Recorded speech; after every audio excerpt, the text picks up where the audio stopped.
Bonjour et bienvenue sur le podcast de Plume de Doctorant. Le podcast dédié à l'actualité de la recherche autour des guerres mondiales. Je suis Guillaume Hiverneau. Je suis Charlotte Barnabé. Alors que l'historiographie de ces périodes est déjà abondante et que les livres les concernant inondent régulièrement les rayons de librairie, quels sont les travaux les plus récents et quels débats animent la recherche ? C'est ce à quoi nous essayons de répondre en rencontrant les chercheuses et chercheurs qui travaillent sur les guerres mondiales. Bonjour à toutes et à tous et bienvenue pour ce nouvel épisode d'En Ruine, un format de Plume de Doctorant dédié à l'histoire de l'abandon, à ses acteurs, à ses actrices, à ses explorateurs et exploratrices, mais aussi aujourd'hui à ses photographes. Alors aujourd'hui nous avons le plaisir de recevoir Yves Marchand et Romain Meff. Bonjour à tous les deux. Bonjour. Vous êtes donc photographe, vous arpentez les lieux abandonnés depuis plusieurs années maintenant. Ces lieux vous les photographiez et certains de ces travaux donnent lieu à des publications. Alors le premier fut sur Détroit en 2010, puis sur l'île de Gunkanjima en 2013. Sur les salles de spectacle en 2021, et un projet un peu différent avec votre ouvrage sur les ruines de Paris paru chez Albin Michel en 2024. Bon, vous avez participé également à de nombreux travaux collaboratifs, je pense notamment à une exposition qui s'est tenue au Musée des Beaux-Arts de Lyon en 2023-2024, dont d'ailleurs je recommande chaleureusement l'ouvrage qui vaut vraiment le détour, c'était vraiment une belle exposition. Alors dans cet épisode, on va parler de votre parcours à tous les deux et de vos différents travaux. Une première question, comment en êtes-vous arrivés à travailler ensemble ? Est-ce que c'était par l'exploration des lieux abandonnés ou par d'autres éléments ? Oui, c'était par l'exploration des lieux à l'abandon. On a commencé chacun en 2002 à prendre des photos de lieux en ruine ou désaffectés autour de chez nous. Moi, donc Romain, là, c'est arrivé par les catacombes. Au départ, moi, je suis intéressé par la spéléo, l'exploration, avec des périodes quand même un peu de fascination pour plus enfants, mais pour les châteaux à l'abandon. Et je parle de plus enfants parce qu'à l'époque, j'avais 15 ans. On est vraiment sur un ado, quoi.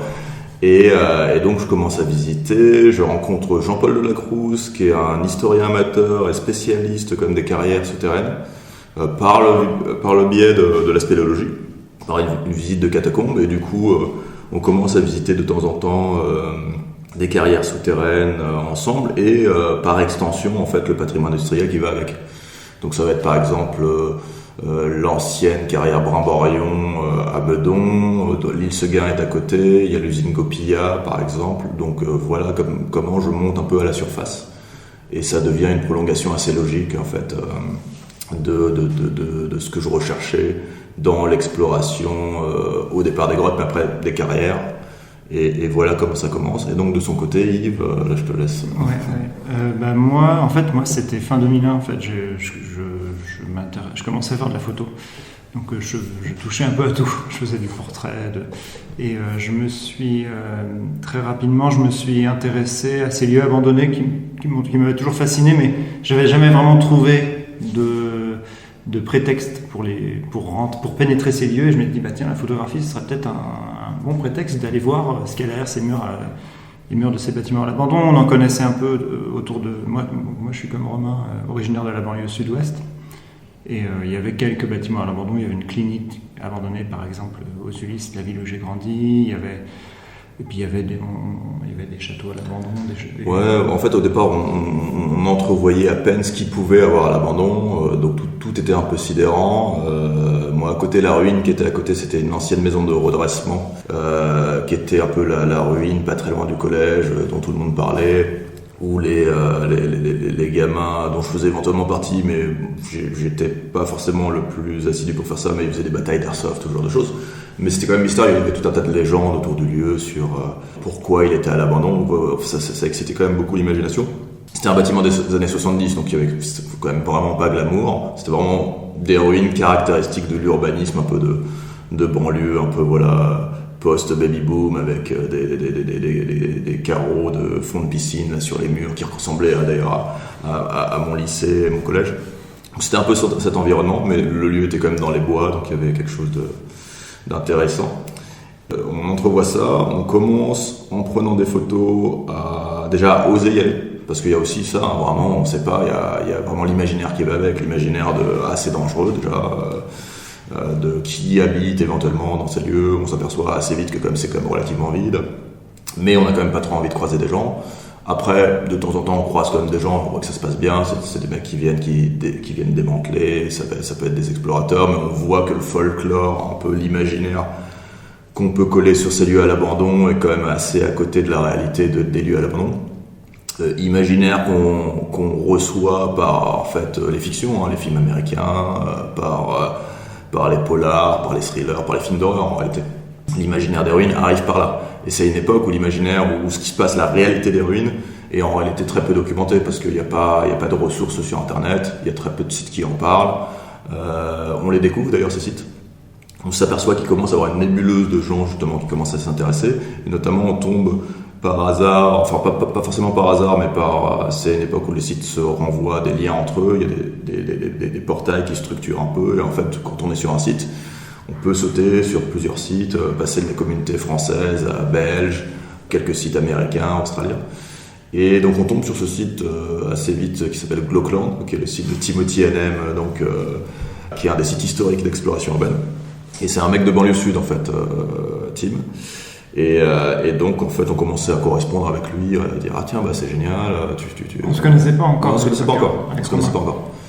Mais donc chacun de votre côté, vous oui, parce que finalement il y avait très peu de sites d'exploration urbaine. T'avais Glokland, t'avais explorationurbaine.com. T'avais Zone Tour. Zone Tour, qui étaient des sites de franciliens, tenus par des franciliens, mais il y avait très très peu de sites de lieux abandonnés qui traitaient de lieux abandonnés. On se comptait sur les doigts d'une main. Voilà. Et en fait Glokland. Donc moi en fait je communiquais un peu avec lui au début, toi aussi en main. Et en fait ce qui s'est passé c'est que moi quand j'étais scout, j'avais le souvenir qu'on avait campé sur le site d'un ancien château dans le 78, dans la vallée de Chevreuse. C'est le château de Bonnel. Et avec un pote, on a pris vélo et mon appareil photo, on a essayé de retrouver ce château. En fait, à la base, je voulais retrouver la glacière. Je me souvenais d'une glacière dans la forêt, et c'était un lieu qui m'avait marqué à l'époque. Et en fait, on arrive là-bas et on se rend compte que le château est à l'abandon. Et ça, c'est pas quelque chose dont j'avais le souvenir, je me souvenais plus trop. Puis c'est assez sidérant là, à ce moment-là, quand Yves trouve ça, c'est vraiment un beau château à l'abandon. Et ce qu'on voyait absolument pas en ligne, ce dont on pensait pas qu'un tel monument, qui ait en tout cas cette apparence patrimoniale, puisse tomber à l'abandon. Parce qu'à l'époque, voilà, on visitait quelques lieux qui étaient des anciennes usines, je sais pas, ancien sanatorium, mais là vraiment l'idée du château, même si en fait en réalité c'est un pastiche assez tardif, donc château 18e, je crois. Ouais, château 18e, ouais, quand même. Et en gros, chaise d'Uzès. Ouais. Yves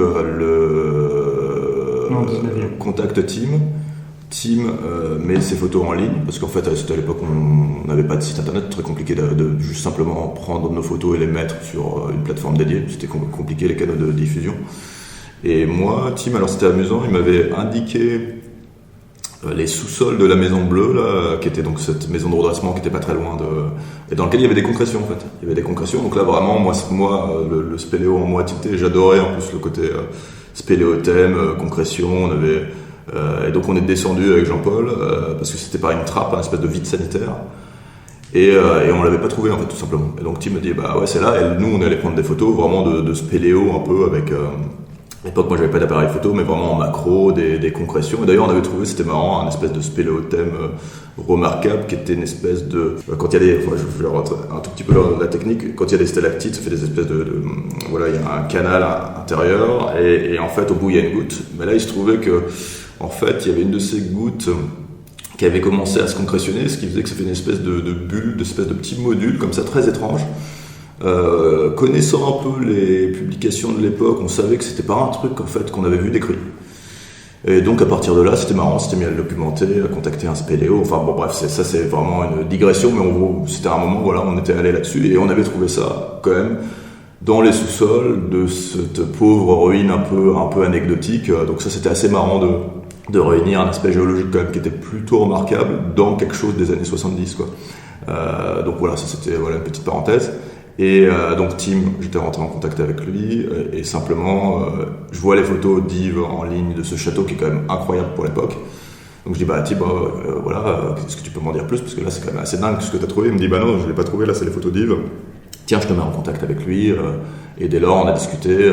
Je venais de découvrir entre guillemets l'usine de la papeterie, des papeteries d'Arblay à Corbeil, qui était probablement l'ensemble industriel le plus remarquable et historiquement préservé qu'on pouvait trouver en Île-de-France. On l'avait trouvé relativement tôt.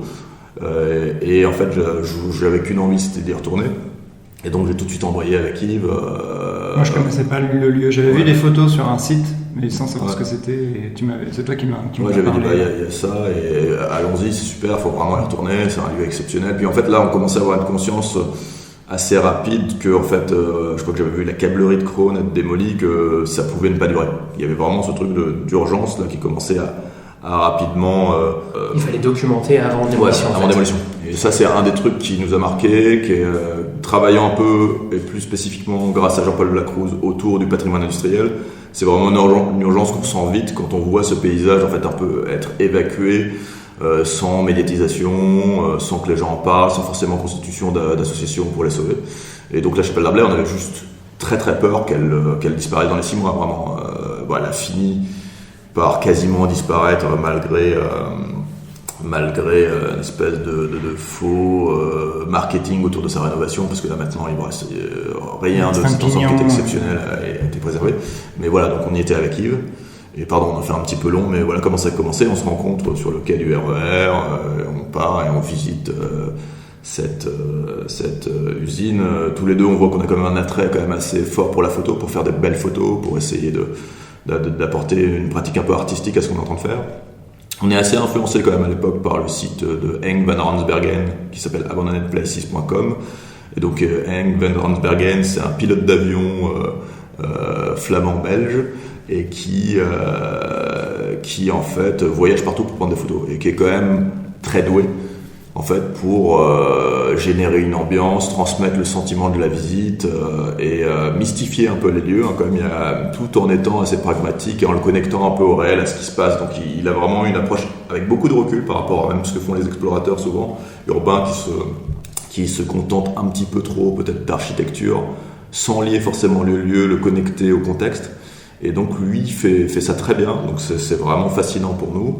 Il fait ça beaucoup en Belgique, donc là on découvre à travers lui les ruines incroyables qu'il y a en Belgique, qui sont quand même d'une ampleur sidérante, et voilà, ça nous fait bien rêver. En plus, c'est un des premiers explorateurs voyageurs, vu qu'il est pilote d'avion de par son métier, Henk, et donc il voyage partout pour prendre des photos. Donc ça laisse entrevoir un peu le potentiel de ce qu'il peut avoir à Cuba, en Hongrie ou aux États-Unis, parce que c'est un des premiers à faire la navette d'un pays vers l'autre, parce qu'à l'époque c'était quand même quelque chose d'assez inouï, un explorateur qui visitait les ruines en France et qui pouvait nous montrer comment un Européen pouvait porter son regard sur les États-Unis.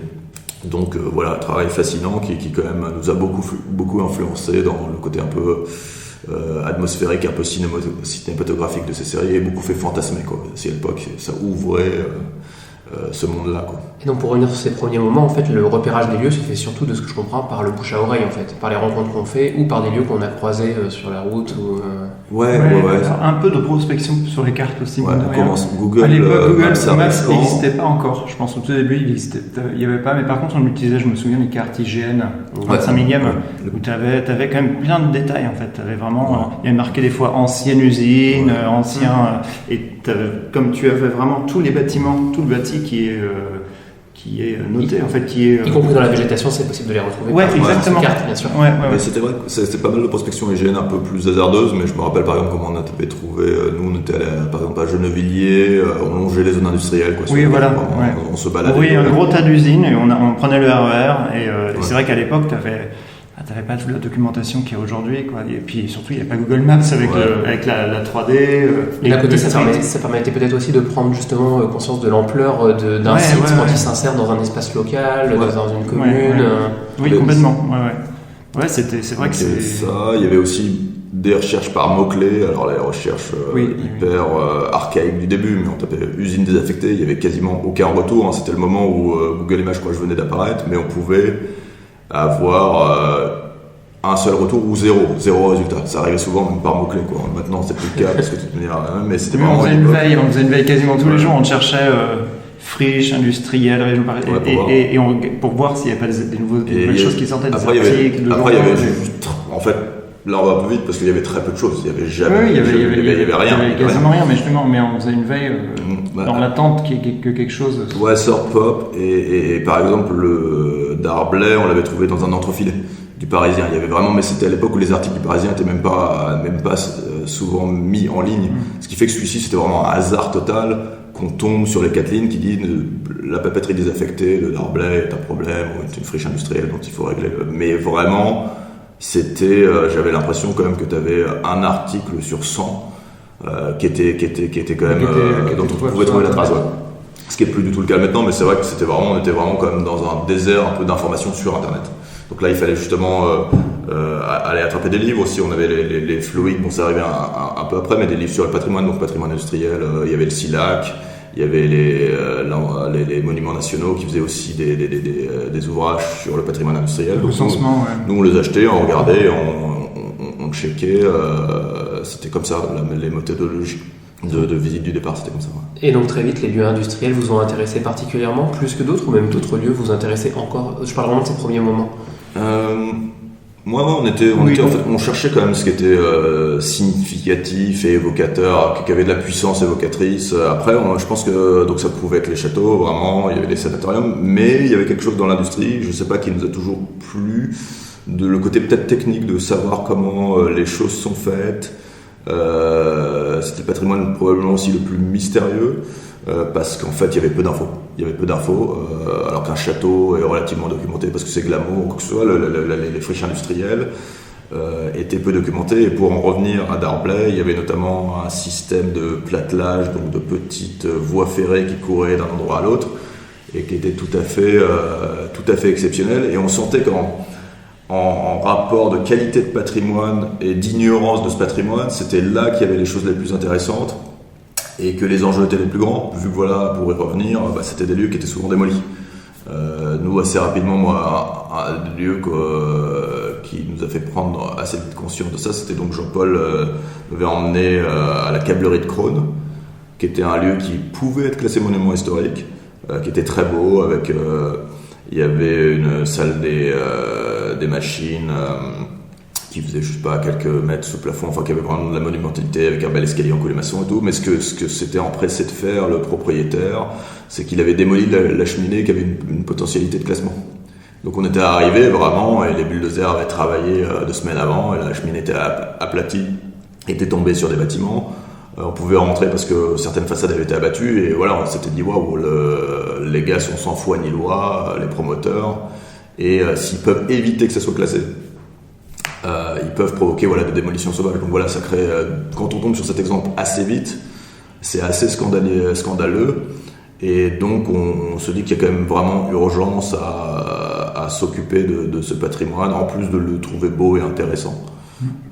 Donc c'est ça qui crée, en fait, qui nous connecte vite. Mais et après, je pense aussi c'est à force de visiter des lieux qu'on s'est fait un œil sur la rareté de ce patrimoine. Enfin, en fait, au bout d'un moment, tu comprends en fait ce que c'est, ce que tu vois, tu comprends de plus en plus, parce qu'à force de les voir, parce qu'il y a des choses qui reviennent. Une forme, en fait, d'ailleurs. Ouais, exactement. Le fonctionnement de ces lieux, en fait. Ouais, tu finis par comprendre beaucoup de choses. Là, évidemment, le fait de visiter souvent, donc avec Jean-Paul Lacroute, alors je le aussi souvent. Ouais, Jean-Paul, il est très technique. Il est très technique, il aime ça. C'est un spécialiste, par exemple, aussi des fortifications, Jean-Paul. Il est très, très pointu. Mais c'est vrai qu'on en a parlé, on a visité aussi pas mal de forts en région parisienne. Ouais. On a vu les forts serrés de Rivière. Oui, toute la ceinture fortifiée de Paris, en fait. Oui. Et il est très pointu, quand même, sur le matériel, très. Et donc. Disons que c'est quelqu'un quand il va voir une machine dans un lieu abandonné, on peut prendre l'exemple d'une usine, mais pas que, et il va tout de suite dire ça doit servir à ça, et en fait quand on est à ses côtés, on apprend, et en fait ça influe forcément. Ouais. Et Jean-Paul était donc il est toujours d'ailleurs d'Antony, là où il habitait, et donc on est tous de la moitié. Il y a quand même cette espèce de rapport. Il y a une période où on partait tous les trois avec sa voiture, et c'est vrai que tous les week-ends, en fait. Au début c'était toi et lui, mais je me suis greffé à pas mal de.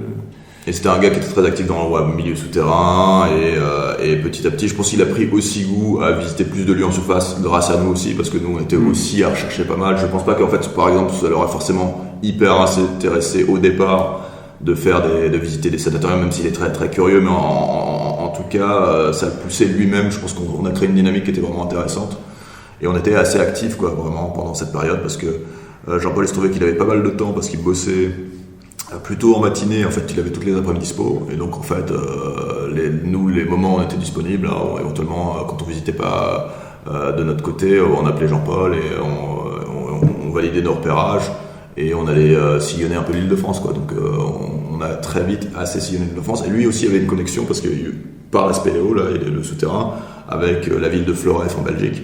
Donc on est souvent allé en Belgique et on a commencé à pouvoir visiter ce qu'on voyait sur le site justement de Henk van Rensbergen et trouver les friches belges, quoi. Et alors, dans un premier temps, ce travail photographique, vous en faisiez quoi ? Avant le passage à Détroit, par exemple On avait chacun un site internet au départ. Ouais, moi j'avais un site qui s'appelait Fricht. C'était un jeu de mots avec friche en anglais, une sorte d'anglicisme. Et toi, c'était... J'ai plusieurs sites. Après, on a fait Derelicta avec Jean-Paul. Ouais. Qui était un site avec pas mal de notices historiques. Alors il y avait une des parties un peu plus atmosphériques, je pense, était peut-être un peu moins intéressante, mais qui était là. De temps en temps, quand il nous manquait des images ou qu'on visitait tous les trois, on demandait à Yves quelques images. Donc il y avait 10 images de Yves sur le site aussi.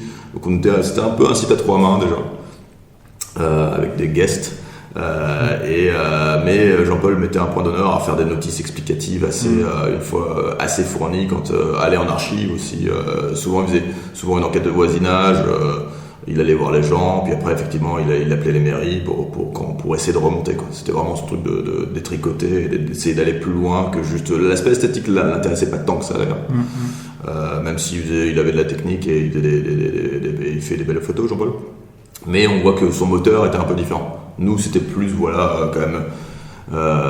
Mais c'est un peu une fusion. Oui, à la base, c'était. Enfin, moi, de mon côté, c'était une attirance esthétique avant tout, au départ. Ouais. Après, bien sûr, je me suis ouvert à. Avec une culture visuelle qui est assez forte chez Yves. Yves aimait beaucoup. Enfin, t'as toujours une réception visuelle à l'esthétique au départ de la mode. Une sensibilité visuelle qui était assez grande chez Yves. Yves, par exemple, voyait, si on reprend le truc, il voyait bien la lumière, ne serait-ce que la lumière, identifier une belle lumière. Nous, je dirais que Jean-Paul, on était plus un peu une espèce de compo, et en fait, c'est venu à fusionner. C'est-à-dire que il n'y avait pas que ça, hein. Mais je trouve que par exemple, quand on discutait au départ, il me parlait de choses que je ne voyais pas, quoi. J'étais là, genre, il était là, genre. T'avais aussi un œil, hein, quand même, ouais, à 15 ans, parce que moi, je l'ai rencontré, il avait 15 ans, et moi, j'avais 21, mais et t'avais quand même un regard, quand même, à 15 ans, t'avais déjà. Moi, je suis pas sûr qu'à 15 ans, j'avais ce regard-là, tu vois. Ouais, merci. En tout cas, on sent à travers vos différents travaux qu'il y a un vrai regard photo.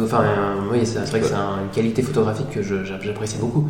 Et d'ailleurs, alors si vous m'arrêtez si je dis des bêtises, mais vous avez travaillé notamment à la chambre photographique. Ouais. Oui. Alors les premières années. Quand est-ce que ça a commencé? Voilà, les premières années, c'est 35 mm. Donc chacun a un appareil, argentique, hein. Ouais, argentique. Oui, c'était 2002, entre 2002 et 2005. Voilà, donc du coup là on est deux photographes distincts, on se balade la plupart du temps ensemble, mais pas tout le temps. Après c'est vrai qu'on va chercher nos images pour le rythme souvent en labo. Yves avant moi est passé par un labo qui scannait ces images, ce qui lui permettait d'avoir vraiment des scans qui étaient beaux et de les mettre donc sur Fricht. Et son rendu était vraiment beau. Ouais, en fait c'est vrai que rapidement, j'avais une sorte de... En fait, je me suis dit, dès le début, moi, je me suis dit, il faut que mes photos, je les monte sur Internet. C'était vraiment le... Il faut diffuser. Voilà, et en fait, tout de suite, moi, dès que j'ai vu que les laboratoires, c'était Photoservice, hein, ils proposaient ce service on développe et on peut scanner vos photos pour les mettre sur un CD. Moi, dès le début, j'ai fait ça, en fait. Ouais, j'ai très peu travaillé avec des tirages, en fait. J'ai tout de suite numérisé mes images. Et donc moi je lui ai embrayé un peu le pas, et c'est vrai qu'on fait partie de cette génération où les appareils numériques n'étaient pas encore assez bons. Donc l'argentique était quand même à privilégier, surtout dans des conditions de faible lumière, de pose longue et de contraste fort. Évidemment, on visite des bâtiments qui sont plus électrifiés, plus éclairés. Donc les conditions lumineuses sont compliquées. Et l'argentique, pour retenir en fait de la matière, de la lumière sur une surface, restait bien meilleur à l'époque que les appareils numériques. Du coup, on est resté là-dessus. Et tout de suite, notre protocole s'est hybridé entre de l'argentique et des scans. Donc, on avait le meilleur du côté numérique et le meilleur de la technologie argentique. Donc voilà, ça c'est un peu notre école. Mais c'est vrai que je le précise parce que en fait, les photographes qui sont arrivés après sont immédiatement souvent des potes à nous. Hein, souvent, sont passés directement au numérique parce que le numérique avait déjà un peu rejoint. Mais nous, comme on était arrivé quelques années avant, c'était déjà habitué à notre protocole. On avait développé ce protocole, donc c'est pour ça qu'on a continué. Donc on va à Détroit en 2005. À l'époque, on a encore deux photographes distincts. Donc on prend nos photos chacun, mais c'est vrai que voilà, pour revenir et chercher nos images systématiquement dans les mêmes laboratoires, à les regarder, on sait qu'il y a des images qui se ressemblent, quoi, de plus en plus, et on discute de toutes les images, des cadrages, on regarde aussi les autres sites pour voir comment les gens font, quelle est leur base de compos. Donc il y a quand même vraiment un dialogue assez fécond entre nous pour essayer de progresser, quoi, tout simplement. Entre-temps, on a découvert évidemment les Bêcheurs, hein, enfin assez vite en réalité. Jean-Paul nous avait montré parce qu'il avait les bouquins du couple donc de Bernd et Hilla Bêcher qui documentaient toutes les anciennes usines avec un protocole très formel, pris à la chambre. Donc c'est par eux un peu qu'on découvre la chambre. On découvre aussi tous les photographes allemands qui leur embrayent le pas parce que voilà, l'école de l'exploration urbaine qui ne s'appelle pas du tout comme ça, c'est beaucoup d'Allemands qui ont des sites internet très bien faits en réalité quand même, comme Vimudip, comme et très branché à l'industrie. Ouais, c'est-à-dire voilà. que c'est vraiment ils appellent ça l'industrie culture. Industrie Culture, voilà, et c'est des sites qui se présentent comme Industrie Culture, auraient été des sites désaffectés, ou d'anciennes mines dans la Ruhr, des ensembles sidérurgiques, et ils sont assez carrés quand même dans leur approche. Ils sont assez carrés, avec des petites inclusions un peu atmosphériques comme chez le mec de Dubtown qui prend des photos comme à la diapositive couleur. Donc il y a des mecs qui font des pas de côté, mais on voit que c'est très influencé quand même par l'héritage Bêcher. Ouais, et on aime bien ça. Des photos noir et blanc, des photos avec des lignes droites, redressées, Mais c'est marrant, pour synthétiser, voilà, il y a l'école un peu Henk van Ransbergen, un peu noir et blanc, quand même plus atmosphérique. Il y a l'école un peu exploration urbaine qu'on retrouve, je dirais, chez Tim, chez Rodedou, et l'école allemande, entre guillemets, qui est l'héritage visuel des Bêcher. Et nous, on arrive un peu à la collision de ces mondes-là, qu'on aime un peu tout, mais on va trouver un peu notre voie au milieu de ça. Et donc voilà, on va à Détroit, on prend des photos chacun, on fait une première expo. Déjà, on trouve une galerie, ce qui est un peu... en fait, on ne sait pas comment ça se passe déjà pour on n'avait jamais exposé encore. On ne sait pas s'il faut louer une galerie, on ne sait pas si on peut vendre des tirages, on ne connaît pas toute l'économie qu'il y a parce qu'on n'a pas d'amis qui sont photographes professionnels.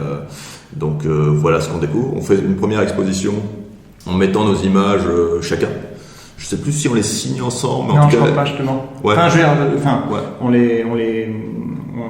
On disait pas telle photo est de telle personne. Quoi. C'était c'était déjà une exposition qui était signée à deux. Ouais, voilà. Il y avait pas de. Donc il y a ça, nos deux noms sont déjà associés. On fait cette première expo qui a en 2006, donc 6 mois après le trip à Détroit. Donc c'est des photos de Détroit. Ouais, voilà, photos de Détroit. Ouais, quand on était oui, parce qu'en fait, on s'est dit, il faut qu'on en fasse. À la base, moi, c'était pour mettre sur mon site internet, toi aussi certainement, mais on s'est dit, il faut qu'on en fasse. C'était le moment d'essayer de faire une expo. Ouais, puis c'était là pour le coup, c'était sidérant, on changeait d'échelle. On était vraiment, on savait qu'on était face à quelque chose qui était quand même incroyable, qui était à une échelle incroyable, qui avait une épaisseur aussi vu que c'était Détroit, donc c'était très.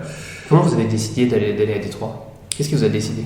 En fait, il y avait des locaux, donc des gens. Il y avait quelques photographes de Détroit qui avaient des sites internet et qui montraient les. T'avais le site de Lowell Boileau qui s'appelle. En fait, Lowell Boileau, c'est un site toujours qui s'appelle Detroit Yes. Et en fait, c'est un site un peu communautaire, mais à la base, il postait pas mal de photos de Détroit et il avait fait une section qu'il avait appelée The Fabulous Ruins of Detroit. Ouais. Et nous, ça nous a vachement. C'était.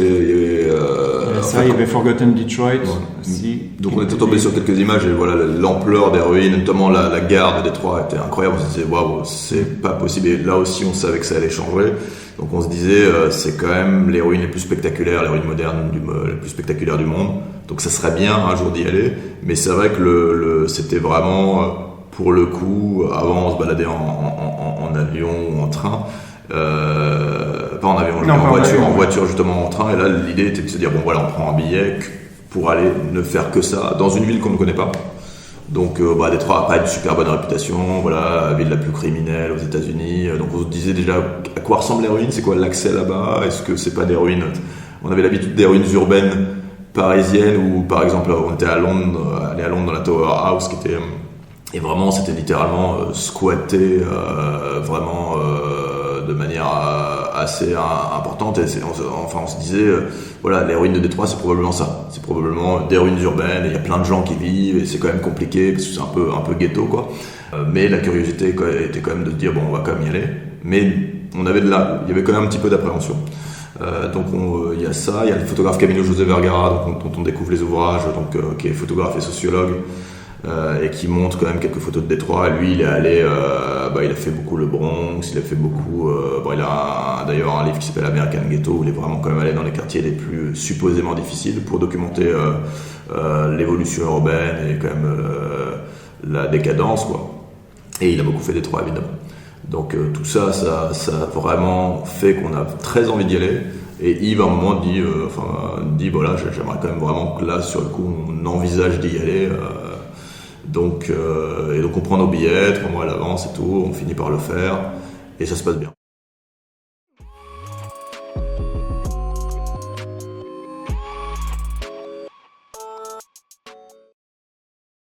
Vous êtes combien de temps sur place On a fait 10 jours, je crois. On a fait 10 jours avec 3 jours à Buffalo pour aller visiter. Oui. Donc c'était assez intense en réalité.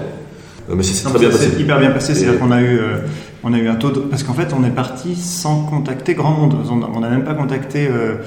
je sais même pas pourquoi d'ailleurs. Il y avait cette pudeur, ce truc quand même d'un peu secret, quand même des explorateurs urbains, parce qu'on s'est toujours un peu débrouillé avec l'accessibilité au lieu. On n'a jamais, quand on voyait des choses, à part si c'était des gens qu'on connaissait vraiment directement, on n'a jamais vraiment demandé. Donc là, dans cette hypothèse-là, on s'est dit bon, on va pas arroser les gens en disant salut, on est de l'extérieur et on veut visiter chez vous. On a toujours été un peu embarrassé par cette attitude un peu de touriste, même si en fait la collaboration, je veux dire, ça va de soi et même ça il naît des choses intéressantes. De ça, et en même temps on a fini par en rencontrer. Oui, et en réalité par hasard, on a été alors c'est par des connexions. Non, voilà, la bonne étoile qu'on a eu quand même, la bonne étoile, c'est que à l'époque on mettait tout ça est un peu anecdotique, mais c'est pour voir comment les choses arrivent et s'alignent. On mettait des photos sur des forums photos parce que c'était aussi peut-être bonne diffusion pour avoir les avis, on était contents. T'avais la photo coup de cœur du jour, tout ça, c'était les forums. T'étais content, donc c'était ITIS, c'était sans prétention. Ça parlera peut-être à des gens qui ont commencé la photo dans les années 2000, et c'était Photo Community, qui existe encore d'ailleurs, qui est un site allemand hyper bien structuré, comme souvent, un des meilleurs forums photo, et donc il y avait presque une section urbaine qui n'est pas sur les autres, et en fait on voyait que il y avait de la qualité, et à un moment Yves met une photo, on mettait de temps en temps des photos, je sais pas à quel rythme, mais en tout cas on en mettait, et on avait déjà pris nos billets d'avion à l'époque, on sait qu'on va aller à Détroit. Et t'as quelqu'un qui commente, une allemande, Silke, et qui met genre super ce que vous avez fait, belle photo et tout, greetings from Detroit. J'étais là genre c'est quand même incroyable parce que là donc Yves s'empresse de la contacter. Elle dit super, si vous passez à Détroit, nous on visite de temps en temps des ruines quand même. Donc on se voit, ouais bien sûr, venez quoi. Et donc on les rencontre immédiatement à Détroit. Et eux nous disent, nous ça fait 3 ans, c'était pas des explorateurs hardcore, mais ils visitaient quand même assez souvent. Et les photographes, ils étaient hyper relax. Photographie, Ils étaient très relax sur le côté. Franchement, c'est facile de visiter. On n'a jamais eu d'embrouille et tout.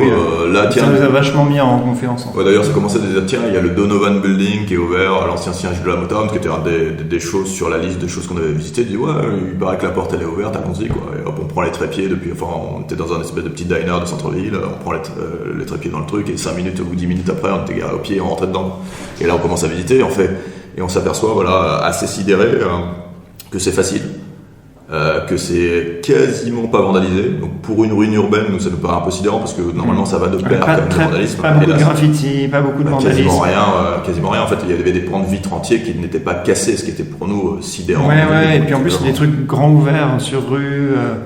Donc vraiment étonnant, on découvre à travers ça que c'est en très bon état. Et ce qui est bien, c'est quand même nous on a fait un repérage, on a fait une veille sur les forums et tout, et on avait repéré par exemple qu'on pouvait accéder à la Broderick Tower, qui était une des tours les plus un des gratte-ciels abandonnés les plus hauts à l'abandon aux États-Unis. On avait repéré l'accès. Donc après, ce qui est sympa, c'est que nous on a relayé et c'est nous qui les avons emmenés quoi.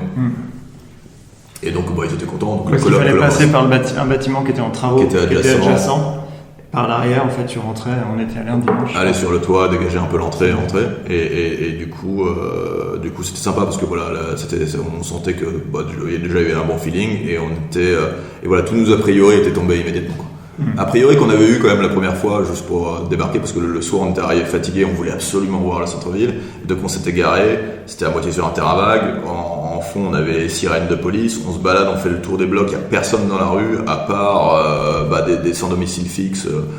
Ce qu'il y a aux États-Unis, mais c'est vrai que là tout de suite on retrouvait plus ce cliché de la ville difficile, et c'est une ville difficile Détroit, mais c'est vrai que quand tu arrives avec ces images un peu mentales en tête des ghettos américains, dont on a été nourri quand même par la télévision, par le cinéma même américain, qui utilise ces lieux systématiquement pour quand même aller dans ce sens-là, parce que c'est des décors pour de la fiction, en général de la fiction un peu violente. T'arrives avec ça en tête. Et donc les premières balades d'une vingtaine de minutes, une demi-heure, on se dit ça a l'air d'aller, mais c'est quand même un environnement qu'on connaît pas. On a notre matériel photo, là on se balade, les lieux sont à moitié à l'abandon, clairement il y a des gens en difficulté, donc on plaque un peu ça. Et après voilà, ça saute le lendemain parce qu'on s'aperçoit que en fait c'est quand même plutôt tranquille, que les gens sont cool, même les gens qu'on croise dans la rue qui sont un peu en errance, ils sont sympas, quoi. Enfin il n'y a pas de... ce qui est le cas je veux dire à Paris aussi, hein, mais on avait plaqué cet imaginaire un peu urbain, un peu violent sur Détroit, et ça se dissipe à peu près immédiatement quand même. Donc finalement vous rentrez, vous faites un an plus tard, c'est ça cette exposition? Ouais, 6 mois plus tard, on expose. Et en fait, suite à cette expo qui a eu quand même pas mal, qui avait quand même bien marché. Enfin, il y avait beaucoup de visiteurs. Succès d'estime. Première simplement image que tu commences à vendre, quoi.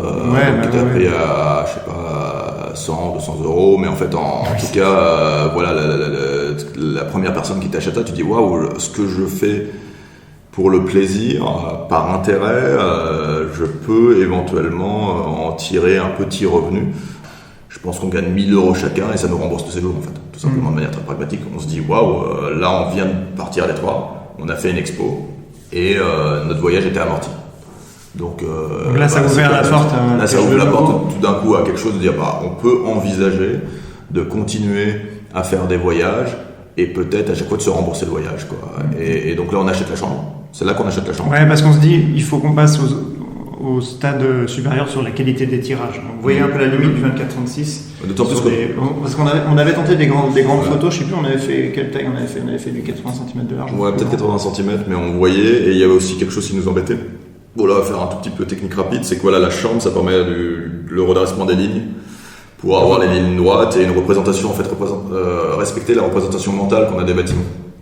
C'est-à-dire quand on dessine un bâtiment, on le dessine avec les lignes droites. Et historiquement, on a toujours dessiné les bâtiments avec les lignes droites. Après, dès que le 35 mm en fait naît, voilà, quand on penche l'appareil, on a des parallaxes et en fait, les bâtiments n'apparaissent plus. Il y a un effet pyramidal. Ouais, pyramidal.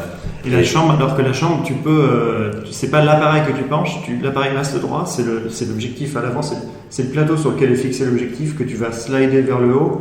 Ce qui fait que tu vas regarder en l'air, mais tes parallaxes vont rester. Et donc c'est quand même une manière, en tout cas, formelle de montrer la ruine, parce que ça équilibre une composition formelle, académique, architecturale, dans lequel il y a de la ruine. Donc on crée de l'ordre et il y a du chaos dedans. Alors c'est pas forcément des choses là qu'on avait, je veux dire, intériorisées, mais en tout cas, on trouvait que c'était plus cohérent de travailler avec des lignes droites et avec de la définition, on avait un rapport avec des lieux monumentaux, donc il fallait des tirages plutôt monumentaux quand même, si on voulait transmettre le sentiment qu'on avait quand on visitait des ruines.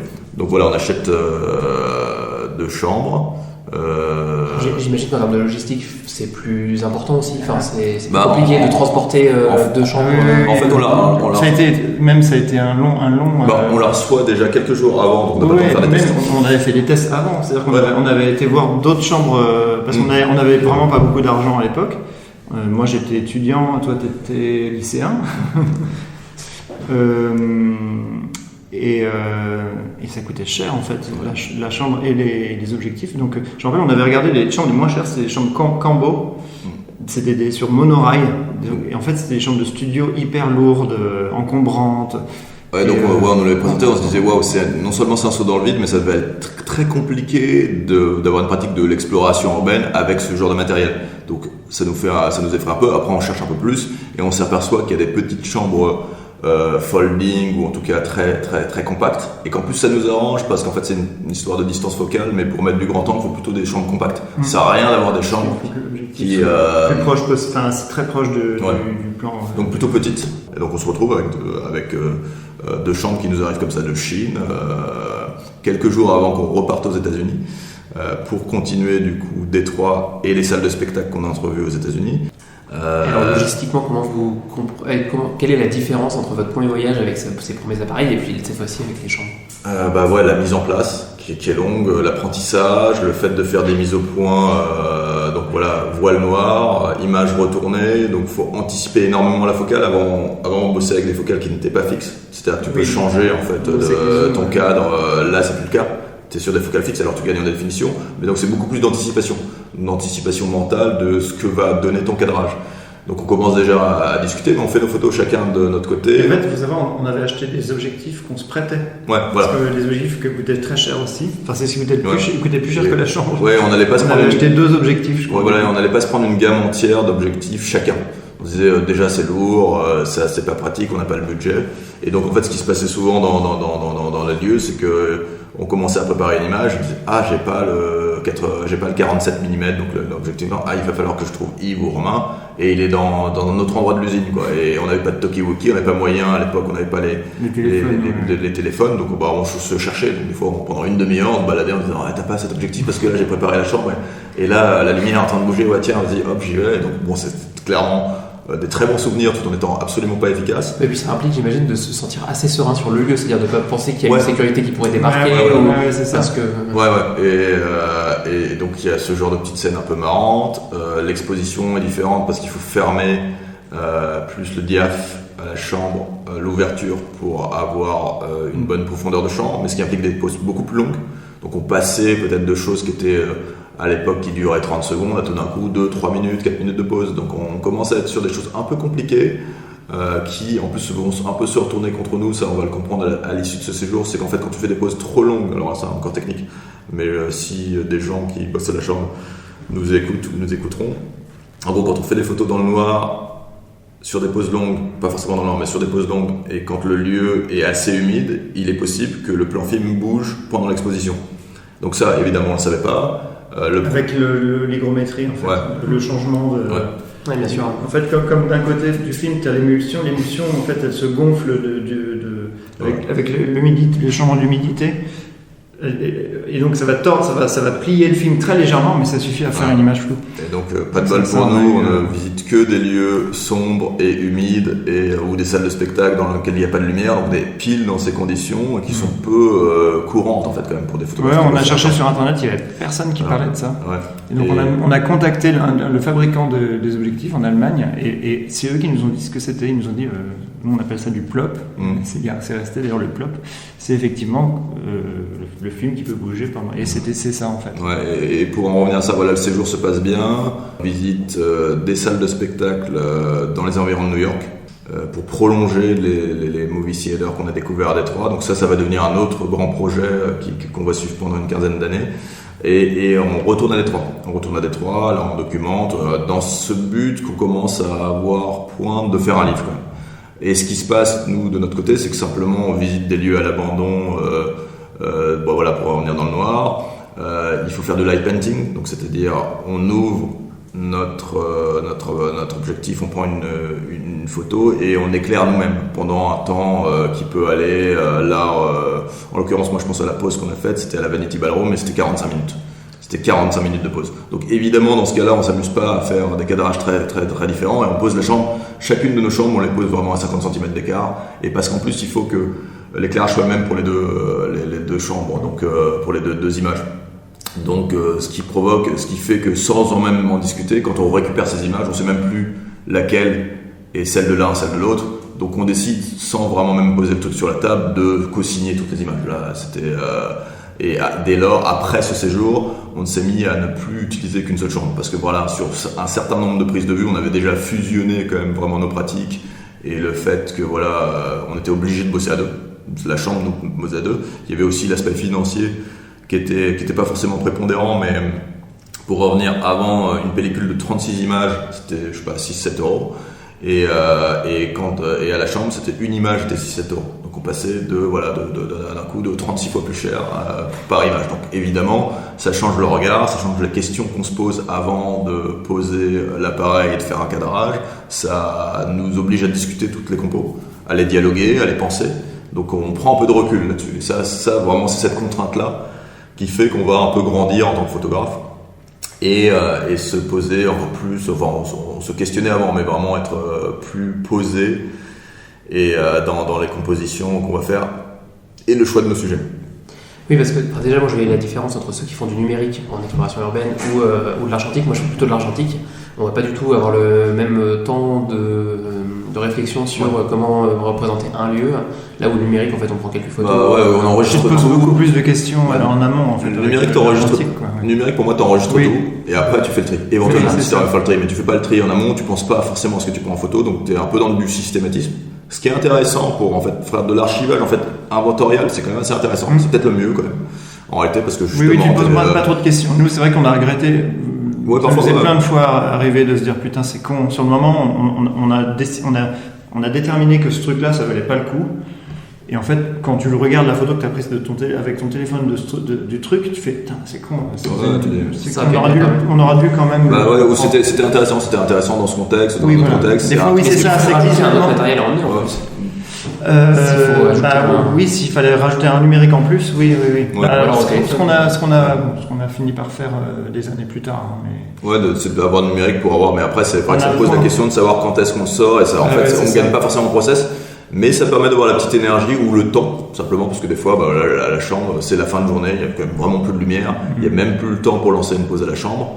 Donc là, on pose le numérique et ça sauve au moins une image d'un lieu qui de toute manière risque d'être démoli. Donc c'est vrai qu'à un moment, on se disait, c'est un tout petit peu contre-productif de ne pas prendre la photo. Ça fait partie aussi du métier de photographe de ne pas prendre les photos, hein. C'est de choisir. Et tu brilles plus presque par les photos que tu fais pas que presque par celles que tu fais. Et donc par le choix. Mais c'est vrai que le numérique, dans le cas de lieux qui vont disparaître à tout jamais, est quand même intéressant. Donc là, on a fait quand même fini par le faire rentrer dans notre protocole. Et tu gagnes du temps en tant qu'explorateur en réalité.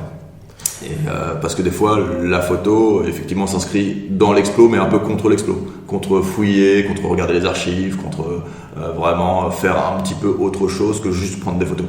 Donc ça, c'est vraiment toujours le dilemme qu'on a quand on est photographe et aussi un de nos mérites. C'est aussi, je pense, effectivement, de se concentrer et de passer un temps immense à prendre quelques prises de vue.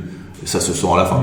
Mais des fois, même pour nous, c'est frustrant. Même pour nous, des fois, on se dit ça se fait un tout petit peu au détriment de certains sujets, notamment pour les ensembles industriels, par exemple. C'est assez différent de prendre une salle de spectacle où on a un protocole, où on sait qu'on va la prendre plein face de 3/4 et qu'il y a un certain nombre de détails un peu codifiés qu'on va pouvoir prendre en photo, que d'arriver dans un complexe industriel dont on connaît absolument aucune des pièces.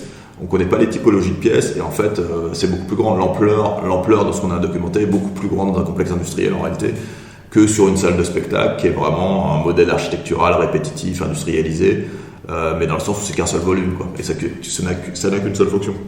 Donc c'est ça aussi. C'est pour ça que ça a bien accompagné d'ailleurs la série sur les salles de spectacle, hein, la chambre. C'était très adéquate, mais moins adéquate pour certains autres sujets. Et alors, je reviens sur Détroit pour terminer sur Détroit. L'ouvrage, ça représente combien de voyages en fait au total ? C'est 7 séjours, entre 2005 et 2009. Je sais pas, on restait entre une semaine et 10 jours de manière très, très intense, quoi. C'est-à-dire qu'on visitait du début de la journée à la fin, quasiment non-stop. Et nouveaux lieux à chaque fois, vous découvriez aussi, vous reveniez sur certains lieux. On retournait sur certains lieux, mais c'était 80% de nouveaux lieux quand même, je pense. Et en fait, à chaque fois, c'est ça qui était dingue à Détroit, c'est qu'on trouvait sans cesse des nouveaux lieux, même juste en parcourant la ville, quoi. C'est ça qui est dingue, c'est que il y avait quand même, mine de rien, les sites internet à l'époque d'Urbex à Détroit. Ouais, t'es pas exhaustif. Il y en avait. Les quelques-uns qu'on connaissait, ils étaient plus trop mis à jour d'ailleurs. Forgotten Detroit, ils mettaient très peu de trucs à jour. Ouais. Lowell, il faisait plus trop de lieux à l'abandon. Donc en fait, il y avait. Il restait beaucoup à faire. Il y avait plein de choses à découvrir encore. Les édifices principaux de centre-ville étaient quand même assez connus. Oui, par contre, dès qu'on sortait du centre-ville, dès que t'allais dans les quartiers périphériques, t'avais plein de choses pas connues. Est-ce qu'il y a un lieu qui vous a marqué en particulier ? Là-bas, la bibliothèque, moi, je pense. Ouais, c'est le plus. Enfin, le souvenir de découverte, en tout cas, le plus frappant. C'était, en fait, on en avait parlé en plus peu de jours avant. C'était dans les derniers séjours. Hein. Ouais. C'était l'avant-dernier séjour, je crois, où on commençait déjà à avoir une variété de lieux. L'idée était d'avoir quand même assez grande. Un panel sur Détroit. On s'était dit, il faut le panel de tout ce qui est à l'abandon, tout ce qui fait tous les bâtiments qui composent une ville, on peut les trouver à l'abandon en théorie à Détroit. Donc en théorie, on peut trouver une bibliothèque, mais on l'avait pas forcément trouvé. Ouais. Donc une fois, on s'arrête derrière une façade devant lequel on est passé vraiment quand même 50 fois. On se dit non, en fait, ce bâtiment qui est quand même beau, il est planché en fait. C'est pas forcément le plus spectaculaire dans l'abandon à l'extérieur, mais bon, c'est intriguant, quoi. Donc on se gare à l'arrière. Et en fait, il manque une planche comme souvent à Détroit, quoi.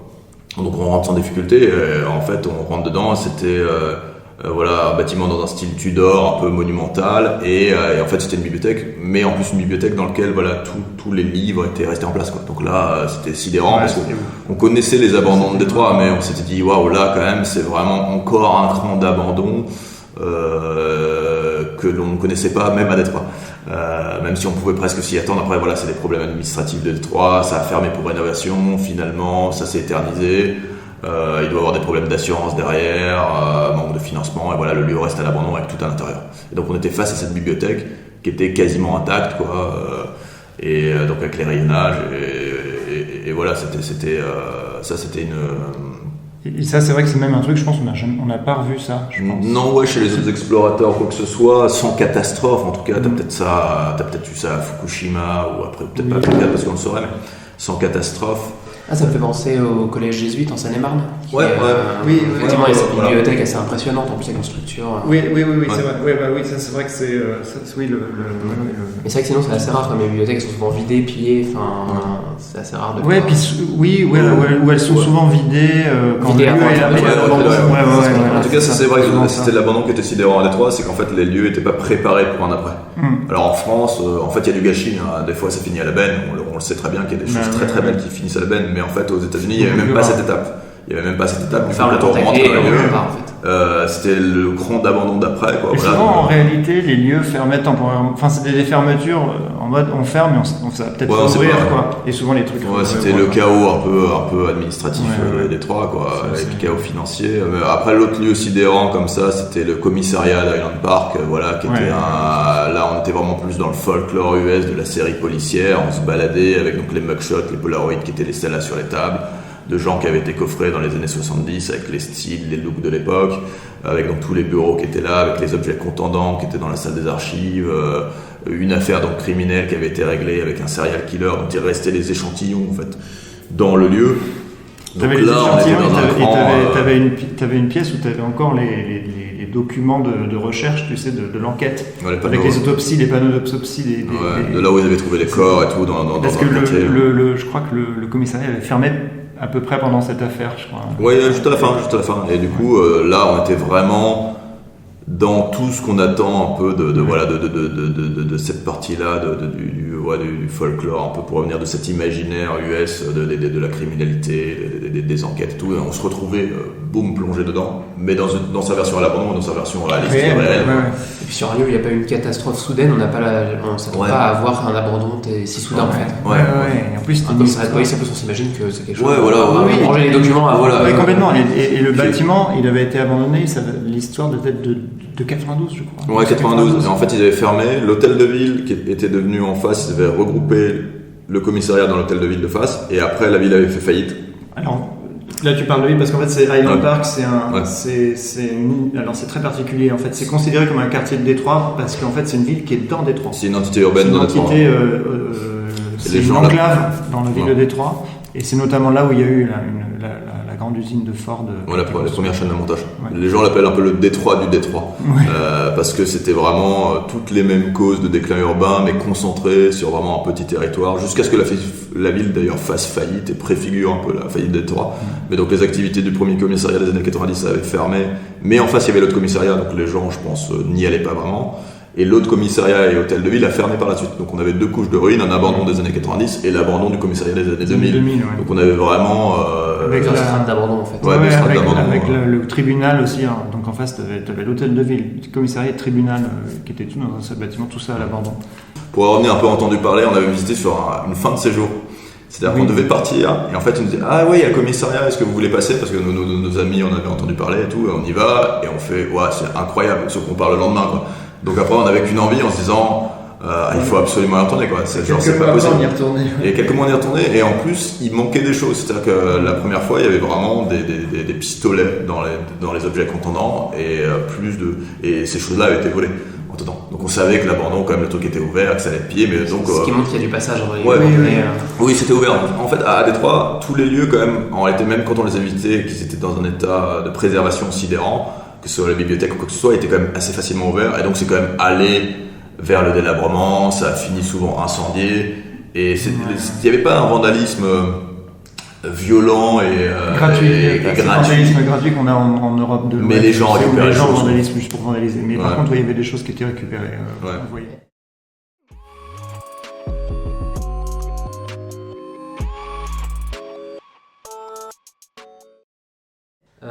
Donc justement, vous passez de Détroit, 2 ans après, vous sortez le livre sur Gunkanjima. J'imagine que c'est pas le même abandon non plus auquel vous êtes confronté. Alors déjà, pourquoi ce projet et qu'est-ce qui vous a motivé en fait? Gunkanjima, c'était un peu, on va dire, comme Détroit ou Tchernobyl, Pripyat, un des lieux mythiques de l'abandon. Vraiment, c'était quand même assez connu. On s'intéressait à Pripyat, on trouvait que ça avait été très documenté. C'était un abandon de catastrophe, donc c'est moins quand même ce qui nous intéresse. On est un peu plus gêné par ça, même si en fait finalement ça participe quand même d'un abandon provoqué par les hommes, mais on trouve qu'il y a beaucoup plus de mystère et de profondeur, voilà, dans une obsolescence un peu décidée, quoi, finalement. Même si en réalité elle n'est pas complètement décidée, hein. Détroit, c'est une catastrophe économique, finalement, qui est lente. Mais c'est un abandon qui est plus sidérant, plus mystérieux, dont on a moins l'habitude. Qui est moins palpable en fait, qui est moins compréhensible, voilà. qui interroge qui est plus. Voilà, ça interroge plus mystérieux. C'est plus questionnant quand même. C'est plus, ça fait plus vaciller ce qu'on pense établi comme une civilisation qui dure. Quand on voit des ruines aux États-Unis, c'est pas pareil. Et donc Gunkanjima, voilà, c'était la version japonaise, architecture incroyable, déjà l'ensemble architectural. Si c'était pas à l'abandon, ce serait quand même sidérant, quoi. Et il se trouve que c'était à l'abandon. Connu pour être un lieu de tournage d'ailleurs. Ouais, c'est devenu un lieu de tournage et c'est normal parce que c'était quand même un lieu incroyable. Mais voilà, c'était pas très connu en dehors du Japon à l'époque. Il y avait quand même, par contre, quand on va au Japon, il y a quand même des livres. Il y a quand même des livres de photographes. On fait des photographies à l'époque quand c'était actif et après qui sont retournés quand c'était inactif. J'ai plus le nom du photographe, c'est pour ça que je le dis, mais il y a des bons ouvrages. Et en fait, c'était quand même aussi considéré un peu comme du patrimoine que ça est, vu qu'il y avait un dossier de classement au patrimoine mondial de l'UNESCO qui était en cours. Et voilà, on voulait le faire. On a su, en réalité, ce qui s'est passé là, c'est juste vraiment pour être tout à fait honnête, parce que ça se passe souvent comme ça, c'est qu'en fait, il y a des gens de Café Salé, des explorateurs qui étaient passionnés. Qui était un forum plutôt illustration. Plutôt illustration, mais c'était pas forcément les explorateurs les plus hardcore, mais les gars sont passionnés de Japon quand même aussi, et donc à un moment ils se sont dit on va essayer quand même d'aller à Gunkanjima, quoi. Et simplement ils ont réussi, quoi. Ils ont contacté le pêcheur, ils se sont allés, mais donc ça ouvre toujours la voie, quoi, de savoir que on va pas aller au Japon et se casser les dents sur un truc qui est complètement inaccessible, quoi. Faut savoir un peu, et après il y a une question, un rapport de budget, quoi. Si tu vas là-bas, t'as envie quand même que les choses marchent et pouvoir prendre tes photos et pas regarder une île loin sans jamais pouvoir y aller. Sachant qu'on se demandait à l'époque, toujours ce fantasme, est-ce qu'il faut y aller en kayak, quoi, est-ce qu'il faut se laisser, ce que des gens ont fait, hein, d'ailleurs par la suite. Mais là on a su que l'accès était assez officieux en réalité, mais quand même assez sécure. Donc on s'est dit voilà, là quand même il faut qu'on le voit, il faut qu'on y aille, quoi. Donc on y allait. Ça s'est bien passé. Par contre on avait accès que de 2 heures, pendant 2 heures, de 6h à 8h du mat, ça on n'a jamais vraiment compris pourquoi. Donc c'était un peu court, notre premier on a été 4 matinées comme ça, 4 fois 2 heures. Ouais, voilà. Et ensuite on est retourné, on a montré comment ça s'est passé, c'est qu'on a commencé à montrer cette série qu'on considérait que c'était justement assez connu et qu'on n'avait pas forcément envie d'en faire un livre. On n'était pas sûr d'avoir envie d'en faire un livre. En fait, on se disait qu'on était content d'avoir fait cette série, mais on l'avait rangé un peu de côté. Ouais. Et après, on a montré à notre éditeur qui, évidemment, lui connaît pas. Donc, lui, il a été tout de suite sidéré, comme nous, on a pu être sidéré quand on l'a découvert, mais c'est vrai que c'est l'habitude, en fait, des fois, de voir une série. Et donc, en fait, il nous a dit, ça, mettez-le au catalogue, quand même, les gars, c'est quand même très intéressant. Et donc, ça a motivé une vraie autorisation officielle. Mais ça vous a moins transporté que Détroit, par exemple? Si, ça nous a transporté. Après, ça allait moins loin parce que, en fait, tu comprends, déjà, c'est plus exotique. Donc, les documents sur lesquels tu tombes, c'est du japonais. Après, ça nous a extrêmement intéressés, mais on juge le sujet plus unique et plus pittoresque, probablement. Oui, voilà. C'est que c'est un lieu qui est beaucoup plus petit. C'est pas universalisable. Au niveau de l'échelle, c'est beaucoup plus petit. Et puis l'abandon l'abandon est très ancien. Et en plus, Gunkanjima, je pense pas qu'il y ait eu tant de vols ou quoi que ce soit. Mais par contre, il y a eu, comme c'est en pleine mer, il y a quand même des typhons, des intempéries qui ont dégradé quand même pas mal le lieu. Et on est quand même dans quelque chose qui est plus vraiment en ruine. Même s'il reste. Voilà, il y en a, mais il faut vraiment les chercher. Et il y en a. Enfin, en réalité, il y a plein de petites traces, mais par rapport à ce qu'on trouvait à Détroit, c'est vrai que c'est différent, quoi. Mais On serait presque plus sur de la trace alors pas archéologique pas non loin, plus. un peu mais, plus, tu vois, t'as des choses très très rouillées d'ailleurs, c'est marrant. Ouais, On a c'est fait- en disparition, quoi. Voilà, tu sens qu'on est Après, sur une nous, on nouvelle- trouvait que c'était une réponse intéressante et que ça permettait de parler du Japon à travers un lieu à l'abandon, à travers le prisme d'une micro-île. Ah donc, bah ouais. donc ça nous intéressait, mais c'est vrai que Qui l'ampleur. renvoie à une histoire industrielle d'ailleurs aussi. Ouais, Oui, bien oui, sûr, oui, oui, pour nous, on voyait ça comme un ensemble industriel, comme une cité industrielle. Ce qui pouvait nous intéresser, c'était avec Gun Kojima fait la liaison avec ce qu'on fait. On a toujours shooté depuis donc le patrimoine industriel, les paysages industriels, et Gun Kojima se met là encore plus que Détroit. D'ailleurs, parce que à Détroit, par exemple, les zones pavillonnaires ou les buildings de centre-ville, même si c'est de l'activité commerciale et l'autre c'est du résidentiel, mais c'est connecté à la puissance industrielle, en tout cas à la prospérité que Détroit a eue. Mais Gun Kojima, ça a été construit par Mitsubishi, quoi. Donc c'est vraiment une cité. C'est une cité industrielle, ouvrière, en fait. Cité ouvrière, C'est c'est une vraiment ville-usine. Donc à ce titre-là, ça se réintégrera plus sur ces séries-là. Mais c'était très logique pour nous, effectivement, d'y aller. Et tout en donc même temps. on y est retourné suite à l'accord de l'éditeur. On s'est dit. Et en fait là, on s'est dit, il faudrait qu'on ait une. En fait, je sais plus si on savait. En fait, on avait entendu dire que l'accès entre-temps, c'est-à-dire que le bateau qu'on avait pris pour aller là-bas, c'était plus compliqué d'y aller par ce moyen-là. Et donc on s'est dit, il faudrait qu'on ait une autorisation officielle, en fait, vraiment un truc carré. Et en fait, c'est toi qui avais trouvé dans Géo un article qui avait été fait par une femme japonaise, qui avait emmené Kiyosaki. des anciens ouvriers habitants de l'île sur l'île, donc évidemment, et en plus elle était franco-japonaise, enfin toujours franco-japonaise, et ça, et donc ça permettait, c'était un super contact. Il a dit ok, je m'occupe. Après, on lui a proposé le projet. Pour en revenir à la différence avec Détroit, c'est que c'est vraiment une ville totalement ruine. Là, on était quand même sur une ampleur d'abandon où là, parce qu'à Détroit, on se balade, on visite nos lieux, mais c'est dans une ville qui est certes des fois assez déserte. Avec On va aller vraiment prendre un café entre deux. Ouais, voilà, on peut. Bon, à Détroit, c'est presque du. On a trouvé un truc, mais en théorie, tu peux le faire. Non, je dis ça, mais quand t'étais vraiment dans les quartiers et tout, vraiment, t'étais là avec ta petite canette et ta bouteille d'eau et t'avais rien, et c'est. D'ailleurs, t'allais au fast-food avec. On va c'est rentrer dans les clichés, mais t'allais au fast-food avec le vitre par balle. On en a vu une encore. Mais des quartiers qui sont vraiment des déserts alimentaires à Détroit. Bon, Oui. je vais pas épiloguer là-dessus, mais c'est vraiment en déstructuration urbaine. Mais alors, au bout de Kojima, là, t'étais vraiment dans un peu comme Pripyat pouvait l'être, voilà, dans la vraie ville à l'abandon, la vraie ghost town, quoi. Donc là, là, pour le coup, le sentiment, il est quand même vraiment différent. Tu marches sur les décombres, t'as personne, t'as un silence quand même qui est assez incroyable. Et t'as l'isolement de l'île, donc tout l'eau autour. Non, c'était quand même Après assez. une dimension où l'abandon est encore plus fort déjà, l'abandon insulaire, et en plus. Mais le truc, ça, c'est que c'est plus vis-à-vis de nous, c'est juste les conditions dans lesquelles on a visité. La première fois, donc c'était très rapide. La deuxième fois, on était accompagné, donc un peu différent. Et en plus, c'était quand même si on est resté des après-midi entières, c'est le maximum qu'on a eu de temps sur l'île. Nous, après, on a essayé de retourner. Les gars nous ont dit non, le temps a changé, ce qui est une manière japonaise de dire bon, vous êtes allés beaucoup, les gars. On a passé 3 après-midi, je crois, dessus. Voilà, maintenant c'est bon. Et on était avec quelqu'un de la mairie, Ouais. du coup, on avait les casques. Enfin bref, on prenait à manger, on se disait on va manger et regarder le panorama. On va avoir le temps de prendre 1 heure comme ça pour nous, pour avoir l'île, vraiment bénéficier de cet abandon et de. Ce qui est intéressant quand même dans l'abandon, c'est quand même de se mettre sur ce temps-là, quoi. À un moment de s'arrêter, d'arrêter le temps, quoi. Et en fait, on n'a pas eu le temps. On a fait notre travail de photographe, c'est-à-dire d'aller vite et de produire, de courir d'une pièce à l'autre. Après, en s'appliquant, en prenant le temps qu'il faut pour prendre des photos à la chambre. Mais notre temps était totalement rempli. On aurait aimé qu'il soit un peu moins rempli, comme ça a pu être le cas à Détroit, où on pouvait de temps en temps finir une exploration la nuit, être sur un toit, et juste regarder vraiment le soleil couchant et attendre un peu, puis redescendre. T'as vraiment ce truc. Oui, C'était plus. Cadré, en fait. Ouais, voilà, on est plus. Voilà, ça c'est plus notre expérience de visite. Et je pense pas qu'on le ressente vraiment dans les photos. Kojima, c'était très très dense, c'était un labyrinthe en fait. Ouais. Donc tu avais toujours un truc que tu n'avais pas vu ou potentiellement que il y avait ce côté un peu jeu où en fait on avait. Il y avait toujours un truc qui nous échappait. Toujours une pièce et tout. Notamment par exemple, il y avait des fauteuils de Barbie à un moment qui était caché, c'était dans les sous-sols d'une arrière-cour. On a mis 3 plombes à le trouver. Je crois que c'est le mec qui savait où c'était quand même. Mais en fait, si tu sais pas, tu ne le trouves jamais, quoi.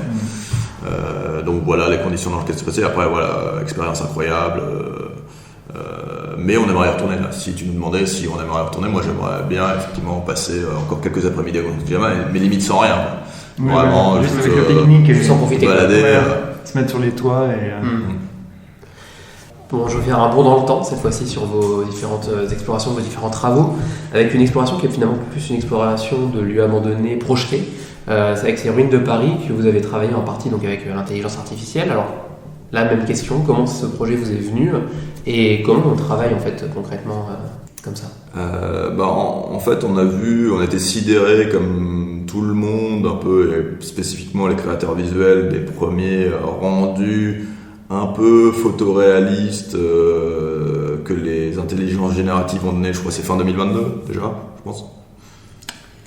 Je pense que c'est fin 2022, avec DALL-E, peut-être Midjourney qui arrive un peu après. 2023. C'est fin 2023 okay. En tout cas, voilà, ça arrive. On est là, genre, un peu bouche bée face à ce truc, c'est à peine croyable. On essaie, je crois que j'essaie un peu avec une bêtise, ça marche pas très bien, je vois que j'ai aucun contrôle et je pose le truc sur le côté, mais pas pour faire des ruines, mais juste pour voir ce que c'est, parce que tout le monde en parle, c'est là, c'est quand même, ça a l'air de venir et puissamment. Donc voilà. Quelques photographes vont sur l'intelligence artificielle en 2023. Il y a Eric Tabuchy qui travaille avec Nelly Monnier sur le paysage français, le vernaculaire, qui font l'atlas des régions naturelles françaises, l'ARN, qui est un boulot assez incroyable à découvrir sur un catalogage un peu des formes urbaines et des formes architecturales qu'on trouve en France et des paysages. Et Eric Tabuchy, il est toujours assez expérimental et il décide de prendre des catalogues de formes architecturales qu'il avait déjà accumulés et curatés, archivés et mis dans un bouquin qui s'appelle Atlas of Form, parce qu'il est passionné de la forme architecturale.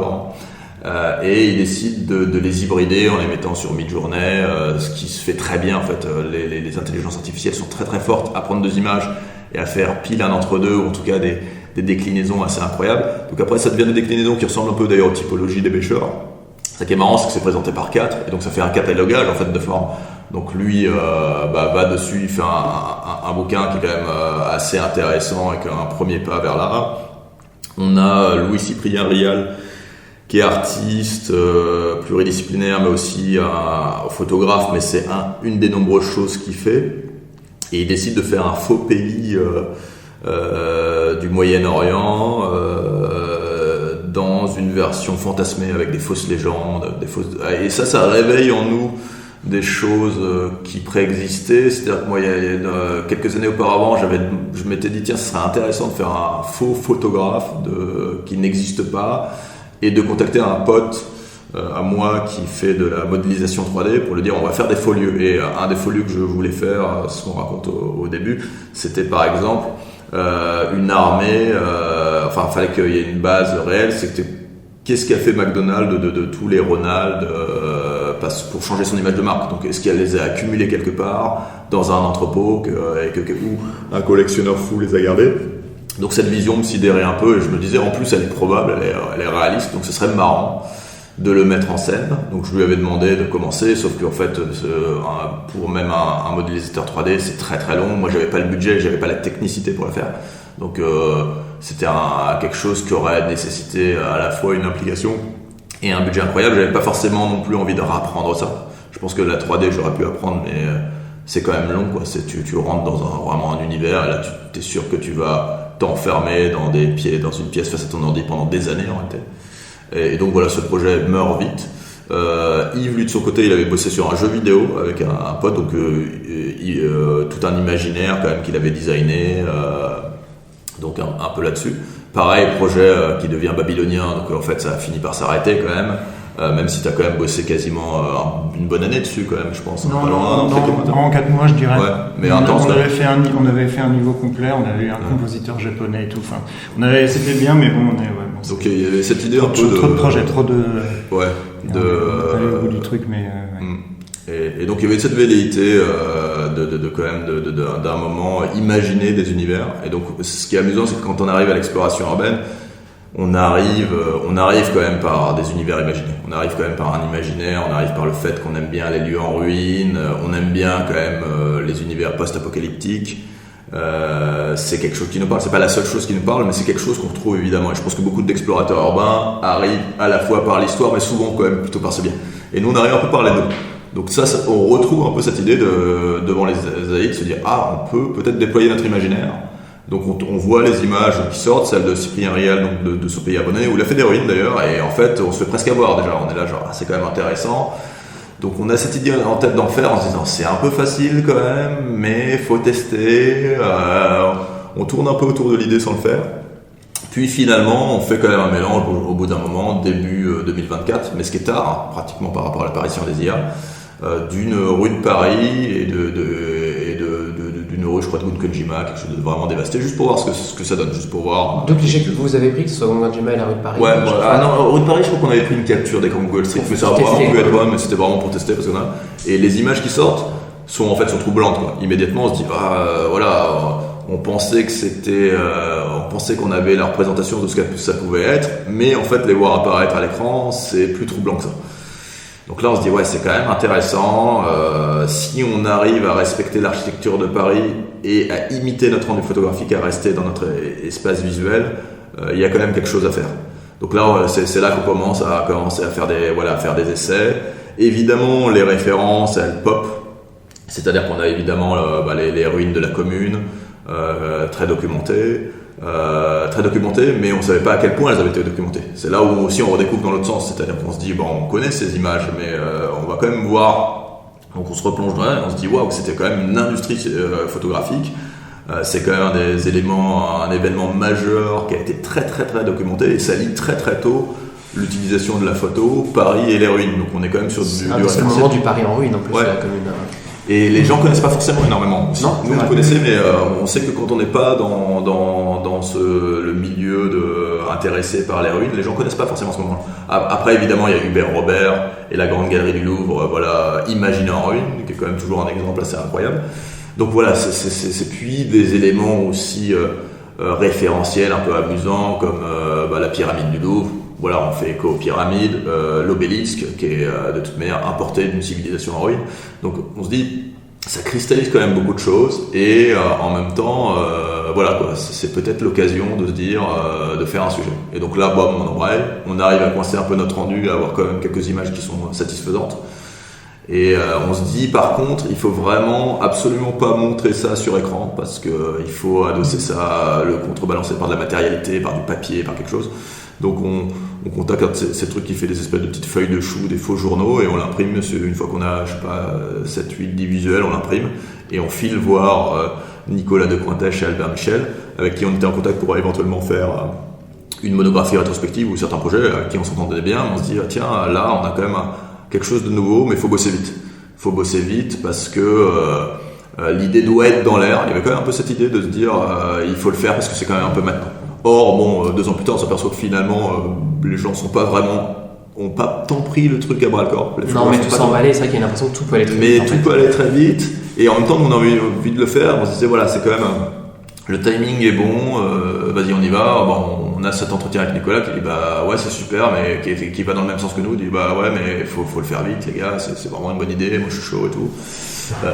Et voilà comment. Et après on part, on fait une liste de lieux à visiter. Ouais, il nous a dit en fait, là on était en mois de janvier, février 2024, et en fait il nous dit les gars, vous avez jusqu'à mai pour. Je vous donne jusqu'à mai pour faire les images, les visuels. Et donc là, on embraye, on fait notre liste, et la liste c'est de se dire si Paris était en ruine, qu'est-ce qu'on irait voir en tant que photographe. Donc ça permet de se réimaginer ce qu'on ferait, ce qui est marrant, ce qui est une perspective assez étrange de qu'est-ce qui est représentatif de Paris, qu'est-ce qui est symbolique, quels sont les monuments qui s'inscrivent bien dans ce projet, quoi. Avec du coup, on reconvoque des fantasmes qui ont une base en fait historique d'exploration, c'est-à-dire par exemple que la grande galerie du Muséum d'histoire naturelle avait été désaffectée, et ça on le sait très bien, parce qu'en fait beaucoup de gens nous l'ont raconté, et ça a toujours été un fantasme chez nous, de toujours avoir été un peu trop tard sur certains lieux. Et donc il y a un terreau de réel en fait. Ouais, voilà, il y a un terreau de réel, et on retrouve ce terreau de réel, donc c'est du fantasme basé quand même sur de l'histoire. Donc on a l'histoire de Orson Welles, par exemple, qui visite la gare d'Orsay après que ses studios aient brûlé là pour faire le procès, et donc qui se balade et qui découvre sidéré que la gare d'Orsay est à l'abandon dans Paris, quoi. On retrouve évidemment les photos de la gare d'Orsay à l'abandon qui nous font énormément fantasmer, parce qu'on ne peut pas s'empêcher en tant que photographe de dire waouh, qu'est-ce que ça aurait été si on avait été là à la chambre avec évidemment le regard qu'on a là, parce que je pense qu'à l'époque on s'en rendait pas forcément compte, c'est pour ça que c'est peu pris en photo. Oui. Les gens se rendaient pas compte de l'intérêt que ça avait. La galerie du Muséum d'histoire naturelle, c'est encore une autre histoire, parce qu'en fait ils ont jamais laissé les photographes rentrer, il y a plein de gens qui sont rentrés, donc il n'y a pas de photos, il n'y a que des peintures. Alors il y a peut-être des photographes qui l'ont fait, mais on ne retrouve pas. Après il y a aussi Gontran et la démolition des Halles par exemple. Voilà, donc même là, la couverture de l'ouvrage, en fait, ça fait penser aux inondations de Paris. Ouais, et voilà, oui, mais voilà 1910, qu'on n'avait pas forcément au départ même forcément en référence, mais qu'on a dans la tête. On a dans la tête, on sait, on nous annonce tout le temps la Grande Crue, et on a vu ces images de Paris sous l'eau avec les gens qui se baladent en barque, quoi. Donc on mélange un peu toute cette tambouille imaginaire, plus référentielle, et on part sur le sujet. Et donc c'est assez amusant dans la conceptualisation et l'imagination du sujet. Après, dans la réalisation, c'est très laborieux, parce qu'on s'aperçoit très vite que Midjourney, à l'époque, a coincé certains monuments comme la Tour Eiffel ou l'Arc de Triomphe. Donc on peut lui dire fais la Tour Eiffel, il fera quelque chose qui ressemble à la Tour Eiffel. Mais si on lui dit fais le Panthéon, il fait un Panthéon, même si tu lui dis que c'est à Paris, tu décris un peu l'architecture, il fait un mélange, une hybridation entre le Panthéon de Rome et celui de Paris. Donc parce que le corpus a été entraîné sur un certain nombre d'images, donc on se dit voilà, on va devoir jouer de cette contrainte, il va falloir faire de l'évocateur sans que ce soit nécessairement les lieux. Donc en fait c'est beaucoup de temps derrière écran pour cadrer un peu... pour que ça matche au mieux, pour que ce soit le plus réaliste possible. Parce qu'il y a plein de lieux, que ce que disait Romain là, il y a plein de lieux en réalité. Par exemple, la gare d'Orsay, il ne l'avait pas. Ouais, il a fallu qu'on nourrisse l'image de la gare d'Orsay. Ouais, et qui coince un peu, on a pris la plus correspondante. Parce qu'on décrive l'architecture en fait. Ouais. Il y a eu plein d'essais avant d'avoir un truc qui ressemble à peu près à la gare d'Orsay. Et d'ailleurs, c'est pas exactement la gare d'Orsay en réalité. Ouais, il y a toujours des choses, mais en fait, c'est suffisamment évocateur pour que les gens... Il y a eu un moment où on se dit, quand on a vraiment l'impression que c'est le lieu et on a même des amis architectes qui sont fait avoir. Ouais, qui sont fait duper. C'est sans nul doute ce lieu, ce corridor. Comment on demande d'ailleurs au logiciel en fait d'ajouter là, par exemple les feuilles au sol, les flaques Au départ, Midjourney, comment ça se passait, c'était parce que maintenant c'est un protocole qui a plus lieu d'être, parce qu'en fait maintenant on peut mettre simplement un filtre, prendre n'importe quelle image, un cadrage et le transformer en une. On savait que ça allait arriver, mais c'était pas encore là. Et en plus, ça aurait changé conceptuellement toute la démarche parce qu'on n'a pas pu mélanger, par exemple, des images de la commune colorisées qu'on mélange avec ça, qui rendait la chose intéressante, d'avoir vraiment littéralement donné à l'intelligence artificielle des images historiques. Là, ce qui se passait, c'est qu'on mettait 4-5 images de la gare d'Orsay qu'on avait au préalable des fois retouchées en mettant des débris et tout, parce qu'il commençait, alors c'est arrivé pendant le sujet, mais au départ c'était des montages, et après il a commencé à avoir de l'intelligence artificielle sur Photoshop, qui permettait un peu d'intégration. Donc on pouvait modifier, et plus l'image ressemblait à la finalisation, et plus c'était possible, en promptant, plus en mélangeant ces images, de l'emmener vers ce qu'on voulait. Donc les papiers, ça peut être genre met des papiers au sol, debris on the ground, donc évidemment tout ça en anglais, quoi, parce qu'il répond mal au français, et suggère un peu la perspective, le type de lumière, le rendu, de dire voilà, je veux plutôt une image qui ressemble à l'argentique, tout en le nourrissant d'images faites à l'argentique pour que ça ressemble, ou traitées en tant que tel. C'est-à-dire qu'on a pris des fois du Google Street View qu'on a pendant le Covid, comme ça il y avait personne, qu'on a redésaturé, qu'on a emmené un peu vers notre rendu. Et le problème par contre c'est que voilà, il fait typiquement aussi pareil, il fait une synthèse. Si on met une image en noir et blanc de la commune et une image de Paris à l'heure actuelle, l'image va être entre les deux, ça va être un espèce de sépia qui n'est pas. Donc en fait l'image de la commune, faut la coloriser, faut passer par des IA qui la colorisent, la emmener, la contraster pour que ça ressemble, et mettre des images, mais en fait c'est pas suffisant, donc il va falloir en mettre d'autres qui sont encore retouchées. Donc ça c'est tout un travail assez laborieux finalement pour un rendu par contre qui est vraiment, je trouve, qualitatif, en plus dans un format de livre qui est assez agréable en fait. L'idée c'était d'un livre plus pratique à transporter dans le train peut-être, mais par contre qui ressemble un petit peu à un journal dans le format et qui puisse se déployer page de droite, page de gauche, avec un papier très texturé pour aller donner un peu de matérialité à cette chose qui est au départ juste de la génération numérique, quoi. Et voilà comment cette série s'est construite. En tout cas, c'est vraiment une projection intéressante sur ce que Paris pourrait être en étant totalement à l'abandon. Ouais. Et qu'on voyait un petit peu, en fait, en réalité, en BD, on la voit et tout, mais il y a une tentative dans la BD, c'est normal, d'exagérer, de remplir complètement le cadre. Alors en photographie aussi, mais nous, on pouvait un peu réduire ça. Et c'est vrai qu'on... Et puis vous avez la connaissance des lieux abandonnés qui fait qu'on essayait d'arrêter, qu'on essayait de cadrer et de contraindre, et en tout cas, le tout, c'est de limiter, de pas que ce soit... Parce qu'en fait, je pense, c'est ce qu'on se disait avec Romain, c'est qu'en fait... de limiter que ça fasse pas too much parce que en fait dès que ça fait too much ça fait plus réaliste. Fait c'est ça. L'abandon est souvent à Hollywood. Si tu regardes Je suis une légende et compagnie, là, avec Will Smith, il est sursignifié. Donc il faut qu'il y ait du lierre jusqu'au 25e étage, quoi, des bâtiments. Et sauf que ça marche pas comme ça. On le sait, quand on a visité assez de lieux où on connaît les photos. On connaît par exemple, nous on n'est jamais allé à Pripyat, mais on connaît les photos de Pripyat, qui est abandonnée depuis 86, ce que ça donne une ville à l'abandon, ou Gunganjima. On voit où la végétation pousse, où elle s'arrête. Et alors ce qui est bien, c'est quand même qu'en intelligence générative, il génère une potentialité statistique. Donc en fait, il sait quand même, quand on lui dit de faire de l'abandon, que la végétation elle va plutôt arriver par exemple au bord d'une gouttière.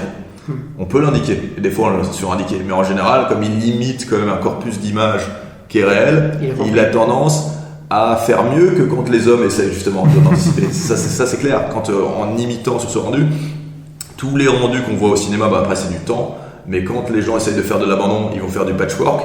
Alors finalement, la génération statistique là, de l'IA, qui est plus froide, va avoir un rendu nettement plus réaliste que quand les hommes essayent de générer du faux abandon, parce qu'on n'a pas les paramètres et on fait nous-mêmes, on reproduit en fait des biais de saillance et d'observation. On se dit tiens, il peut y avoir de la végétation là, donc je vais en mettre là, et en fait ça fait composition.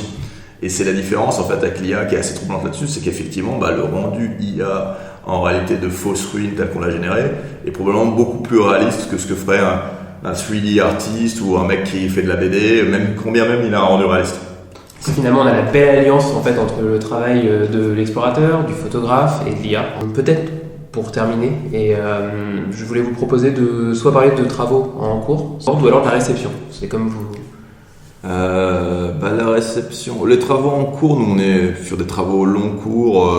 On est retourné à Détroit pour faire l'update de ce qui est devenu Détroit en 2025, 20 ans après notre Détroit de 2005, et la gentrification du centre-ville, qui est en fait quelque chose d'un peu près logique, ce à quoi on s'attendait quand on y était allé, sauf que ça a mis du temps et que c'est arrivé dans une vague un peu exponentielle, et que les 5 dernières années, la ville est redevenue vraiment un peu trendy, quoi. Les gens y retournent et énormément d'argent posé, un peu du maquillage, quand même une ville qui s'est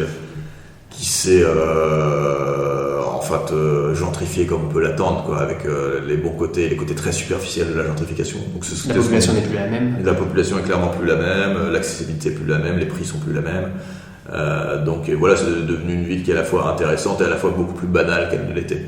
Donc c'était un peu la discussion. Ce qui est drôle, c'est qu'en fait, moi, c'est ce qui m'a un peu marqué aussi, c'est qu'en fait, j'ai l'impression qu'ils européanisent leur centre-ville. C'est-à-dire que les centres-villes américains, c'est des lieux à la base de business. Tu sais, toutes les tours, c'était des lieux où il y avait des bureaux et aussi des activités Toi, tu avais des dentistes, tu avais des activités de service. Et en fait, ces tours-là, donc les tours qu'on a visitées, la Broadway Tower notamment, la Book Tower, qui étaient que des tours de bureaux. Alors, historiquement, ils les transforment en loft ou en hôtel. Et ils font revenir les gens en lieu d'habitation. Et en fait, il est partout. En fait, il n'y a pas beaucoup de bureaux. Après, la dématérialisation effectivement des bureaux, le décentrement des centres d'activité fait que, pareil à Paris, tu as plein de bureaux vides qui vont peut-être retrouver leur fonction d'ailleurs d'habitation. Oui, à Paris, oui. À Paris, c'est l'effet inverse. Oui, c'est l'effet inverse. Du bureau, et après peut-être qu'elles vont. Mais à Détroit, c'est étonnant, tu vois ça. Enfin, pas qu'à Détroit, ça se voit, je pense aussi dans d'autres villes comme Chicago, qui n'ont pas la même histoire, mais où les centres-villes, on veut donner un côté européen au centre-ville avec, on sort en bas, le quartier périphérique reste très américain. Ce truc très américain avec tout bagnole. Mais c'est marrant en fait cette européanisation et à Détroit ça se voit à mort, quoi. Alors, la gare qui faisait d'ailleurs la couverture de votre ouvrage, la Flambana, elle est vraiment aussi pimpante qu'elle était à l'abandon. Il y avait vraiment ce truc de renverser le récit et le narratif et de reconquérir la gare. Donc elle brille de mille feux, vraiment. Tu peux manger par terre sur le marbre lissé. Enfin, t'as vraiment un truc assez sidérant, une volonté quand même manifeste d'effacer les ruines, presque coûte que coûte, quoi. Alors que lutter contre une image négative qui aurait été donnée pendant longtemps. Alors qu'ils auraient pu embrasser ce que disait Camille de Varga, ils l'auraient jamais fait, mais en fait la gare en tant qu'acropole, c'était l'acropole des États-Unis, c'était l'acropole de Détroit, et les gens allaient la voir pour ça. S'ils avaient réussi, après c'est un peu compliqué pour une ville qui a pris aussi cher de dire tiens, on va garder ça comme ruine, mais c'est une réflexion qu'auraient eu les Italiens par exemple. Mais bon, les Italiens, c'est les Italiens, tu vois. Mais il leur a valu le coup de se poser la question de savoir qu'est-ce que tu peux faire en gardant une ruine. Mais bon, c'est pas une réflexion qui allait avoir lieu aux États-Unis et les choses sont suffisamment compliquées pour qu'ils aient eu envie de la réhabiliter. Mais ça change, ouais. Ça change. Petite actualité, parce que tu nous demandais ce qu'on va avoir bientôt. On aura les Kyotographies, donc festival photo à Kyoto, c'est pas dans le coin, mais si jamais vous passez au Japon au mois d'avril. On va avoir une grosse expo avec un peu rétrospective avec transversale. Dans un immeuble abandonné. Ouais. Alors il y aura Détroit, Gon-Kojima, les ruines de Paris aussi associées à l'estéroscopie, là ce qu'on a fait, ce qui était un des déploiements là qu'on a pour rester dans le référentiel 19e là qu'on a produit. Et c'est dans un ancien dortoir de moines des années 30. Donc vraiment un bâtiment un peu art déco, assez rare au Japon, désaffecté. Donc là vraiment il y a un match assez intéressant entre l'univers des ruines et cet endroit, quoi. Bon, donc si vous passez par le Japon, voilà. C'est à ne pas manquer. Merci beaucoup à tous les deux. Merci à toi. Nous vous remercions d'avoir écouté ce podcast réalisé par les doctorants en Seconde Guerre mondiale du laboratoire ISTEME de l'Université de Caen. Si vous l'avez aimé, n'hésitez pas à partager. Nous vous retrouvons le mois prochain pour un prochain épisode.